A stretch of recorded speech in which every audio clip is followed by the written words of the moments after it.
Je suis avec Philippe Guilleneuf, fondateur des Indignés du PAF à Paris. Bonjour Philippe. Philippe, comment vous pourriez décrire votre action? Alors en fait l'action part d'un fait qui s'est passé en décembre, qui est que TF1 a truqué une émission qui s'appelle Appel d'urgence en insérant des images venues des États-Unis dans un reportage qui était censé se passer à Paris pour faire monter la tension dramatique de l'émission. Les Indignés du PAF ont été créés au lendemain de la diffusion par TF1 de faux reportages sur la violence urbaine dans une émission qui s'appelle Appel d'urgence. Dans cette émission, qui était censée se passer intégralement à Paris, donc la chaîne a inséré des images qui venaient des États-Unis pour faire monter la tension dramatique et pour stigmatiser un peu la violence urbaine parisienne, alors que c'était faux. Les images dataient de 2005 et de 2008 et elles n'étaient donc pas parisiennes. Donc, suite à ça, cet événement a été révélé par le Petit Journal au lendemain de la diffusion de l'émission sur TF1. Suite à ça, on a créé les Indignés du PAF qui visent à reposer la question de la fabrication de l'information en France pour essayer de réconcilier le public et les médias, parce que cette crise de confiance qu'il y a actuellement dans le public vis-à-vis des médias, elle est très très dangereuse pour la démocratie. Des médias forts qui disent des choses réelles, objectives, le plus proche de la vérité possible, servent la démocratie parce qu'ils informent les gens pour qu'ils puissent faire des choix. Aujourd'hui, on n'est pas dans une situation où l'information délivrée aux Français permet aux gens de réfléchir et de faire des choix, ce qui est très grave puisqu'il y a des élections essentielles qui arrivent. Et vous avez quelques solutions à proposer pour justement sortir de cette torpeur médiatique? Alors, on est en train... La première solution, c'est déjà que les médias, en général, les journalistes, aient conscience que les citoyens se posent des questions précises, en fait. C'est-à-dire que d'éveiller la conscience du public sur le traitement de l'information. Et donc, pour ça, en fait, nous allons organiser des tables rondes un peu partout en France, en mars, le 20 mars. Le rendez-vous a priori idéal, c'est le 20 mars à 20h, dans plein de villes en fait.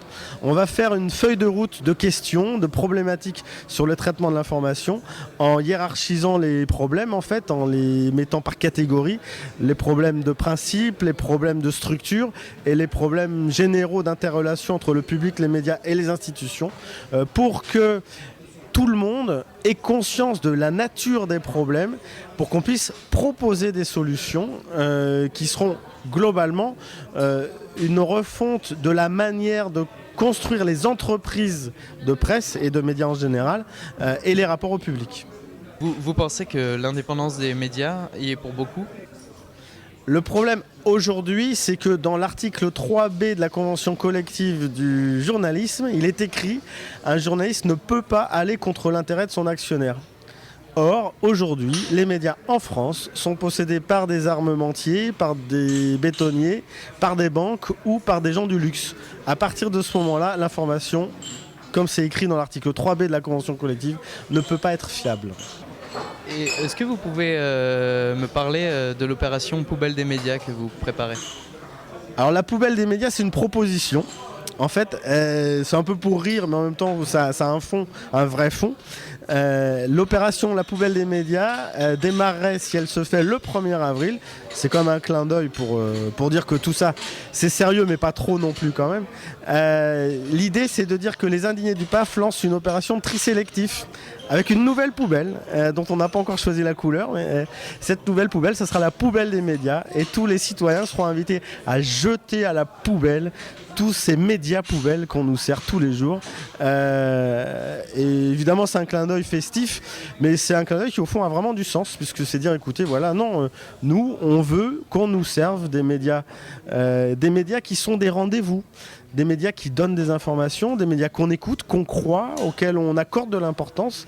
Mais tous ces médias poubelles qui n'ont aucune importance, eh ben, il faut le montrer qu'elles n'ont pas d'importance. Et donc, on va créer la poubelle des médias. Comment la sphère journalistique réagit-elle à votre engagement?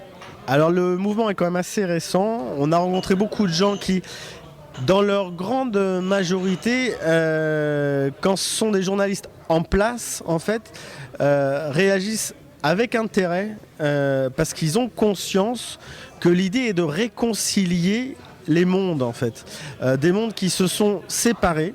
La jeunesse ne lit plus la presse, c'est très clair, sauf la presse poubelle.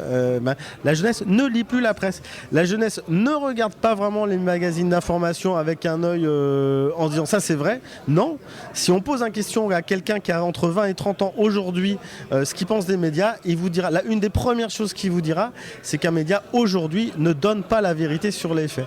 Eh bien, il faut lutter contre ça, puisque l'information est une des clés de la démocratie. Je me répète par rapport à ce que j'ai dit tout à l'heure, mais vraiment, l'information est une des clés de la démocratie. Un citoyen informé sur des choses qui sont vraies, à partir de ce moment-là, peut faire des choix, et notamment, puisqu'il y a des élections qui arrivent, voter dans un sens qui lui est propre, dans un sens il fait ce qu'il veut, le citoyen, évidemment. Mais cela dit, pour pouvoir faire ce qu'il veut, il faut qu'il sache exactement où sont les vrais faits.